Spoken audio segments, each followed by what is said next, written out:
Yun na nga guys, meron kaming meeting. Kaming meeting lang sa COVID-19. Yan yung tulog no. Meron lang announce yung ano natin. Dito tayo sa madilim na lugar. Sa kasulok-sulukan ng Taiwan. Ano masasabi mo sa pandemic na ngayon? Isang destination tayo. Ayan yung mga kasama natin, mga OFW dito sa Taiwan. Ayan yung presidente namin. Oo, 10 minutes na yung kape mo.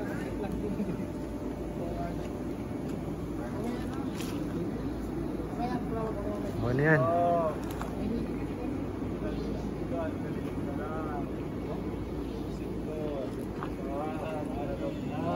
Ayan yung buwan ng Taiwan ngayon.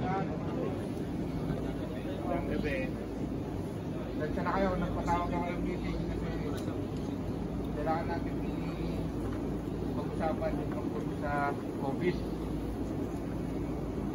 Masyadong marami na kasi ngayon dito sa Changhua.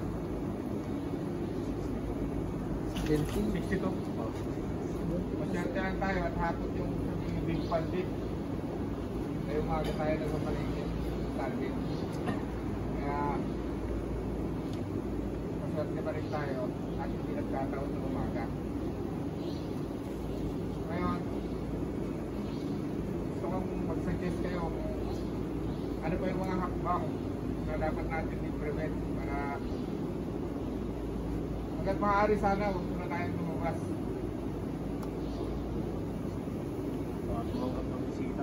Tumanggap ng bisita. Kahit siguro kapitbayan natin, huwag muna tayo tumanggap na. Kasi hindi natin alam. Stay out. Para ano yan, bawal di mamalengke kahit umaga. Yung ano maaga. Hindi. Walang oras ang pamalengke. Mag-ingat lang tayo. Face mask. Tapos hanggat maaari, lumayo tayo sa mga tao. Kung masyadong crowded, iwasan muna natin. Kasi hindi natin alam kung sasagutin tayo ng company, kung anong sinasabi, di ba? Hindi natin alam kung sasagutin tayo ng government ng Taiwan. Wala rin sinasabi, may mga bali-balita. Kapag nagka-COVID, pinapauwi na, pag umaling. Hindi natin alam eh, walang sinasabi yung COVID. Puro prevent lang. Kaya hanggang maaari, ingat tayo ng gusto. Mahirap kasi pag isa lang sa atin karoon, damay lahat.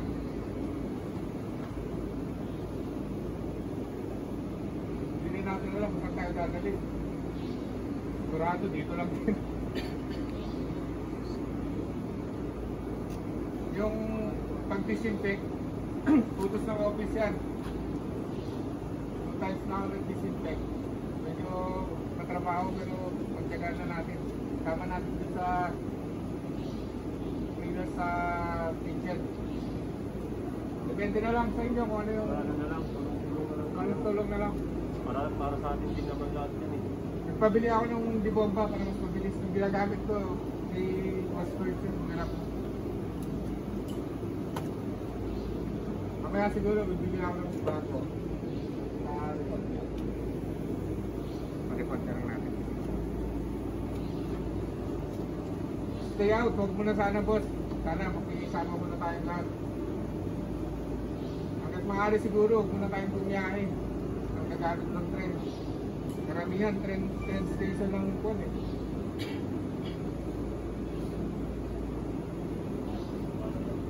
Stays na lang. Oo, lalo na. Stays muna tayo. Kasi yung test natin ng 1 month, 1 week siguro, hindi natin Banyo, pwede na sa banyo muna. Stays muna tayo ng 1 month. Par, dapat suggest mo sa floor na dagdagan yung meron kahit ngayon may COVID lang. Bago sa yun natin na. Kasi mayroon din talagang magtumigil dyan. Kaya nga, nagdagdag sila ng 1 oras. Yun lang yung na-prove eh. Pero ngayon, may message ko ulit. Nakita nyo, nag-message ako sa line tungkol sa Fraser. Sumagot kagad yung si James. pa isang mahirap sa rin. Gawa ng ano. Kaya nga, yun nga yung sabi ko. Sinadjust ko dun sa line, sumagot ka agad yung XR. Sana magawa ng paraan. I-translate niya yung sagot ng XR. Before daw sila mag-report sa others eh. Gawa ng Parati Games. Ang sagot ni James yata doon eh. Bibili ng bago, di ba? Bibili na ng bago. Bibili ng bago. Tagal na nagsasabi ng bibili ng bago. Suggest na rin namin na ano. Para sa tanghali ka. Buti na ng 12 version eh. Ay, sabi nila ito set. Nagka-ano ka na dito? Lampat sa araw. Ito, dito. Sa line, hindi ka ba na sa line? Wala ka pang line? Wala. Lahat na. Doon ko muna, i-add kita. Share mo. May line po, may line. Kasi pag tanghali, umuwi naman lahat eh. No? May line ka. Oo, kung yung tanghali. Website. 12 to 1. Jobs. Ito dito. 12 to 1. Makaramdaman lang ng labit si Jomar sa taas. 39, sarap na natulog eh. Yung mga umuwi na ng tanghali, hindi Tama na sila na. nalang magpapaangka kasi tulog na kami nun, di ba? I-pause ko ulit sa live. Kasi yung HR, magaling 12. Oo. Si James kasi, nakita nyo, hindi masyadong gumagalaw si James sa freezer natin. Puro pangako, puro pangako. Dati, hanap daw siya, di ba? Oo, hanap to. Wala naman na ano. Wala yan si James. Ganun talaga yun. Wala pa rin. Hanggang makalimutan na yun. Ang 12 verse na lang, ganun pa rin yun na. Hanggang abutin pa ng mga kanino. Display natin dun sa kwan, kahit sa floor lang, para hindi masyadong lumipat.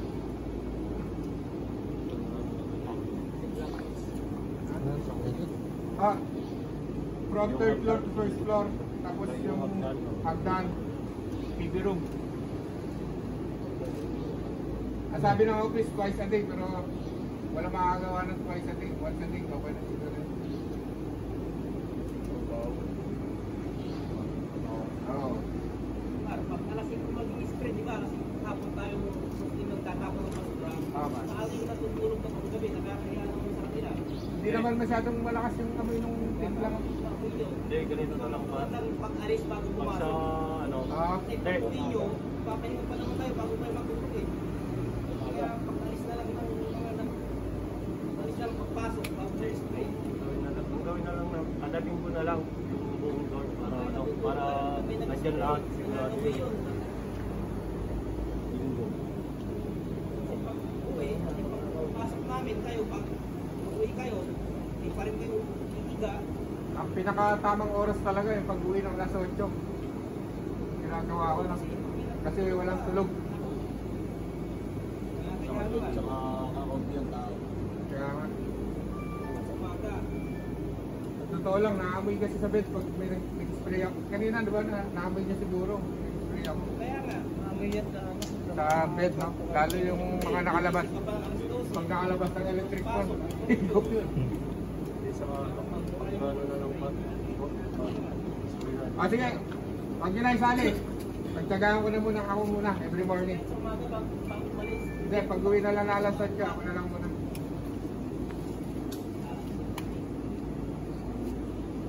Kung tutulungan ako ni Jomar, okay lang.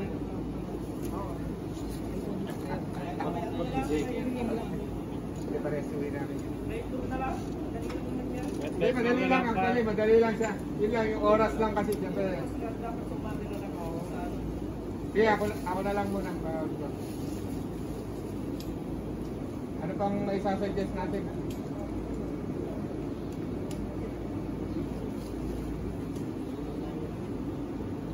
Pag nakita, ay, sa pa mga boss, yung gasol natin pag ganyan, pag may laman, hindi, kung na lang naman tayo, magpusa tayo.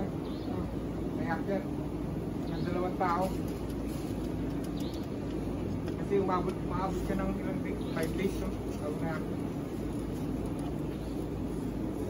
Dito may laman yun. Oo.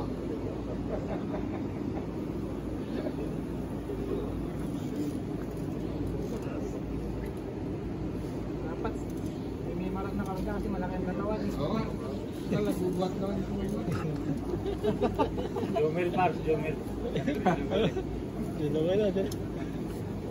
Pag meron tayong kasamang alam natin lumabas, i-private message yun na lang siguro ako. Kunin pa uwi. Oo. Ano bang decision natin pag may matigas ang ulo? Kasi, Walkin muna sa tension natin. kailangan na mag-quarantine. Kasi ito, boss ha. Ito, sabihin ko sa inyo, no? Ang pinaka-worst scenario niyan, pag may nag-positive, hindi tayo papasukin yan. Matik yan. So, ibig sabihin sa company, no work, no pay tayo. Kawawa naman kami na may mga anak. Siguro yung mga nakaluwag-luwag, okay lang. Kasi makakapagpahinga. Yun lang. Wala tayong income. Napakahirap nun sa may mga anak. Nakatulad ko. Pag may bisyo na binata, mahirap din. Kaya, kailangan natin seryosohin to.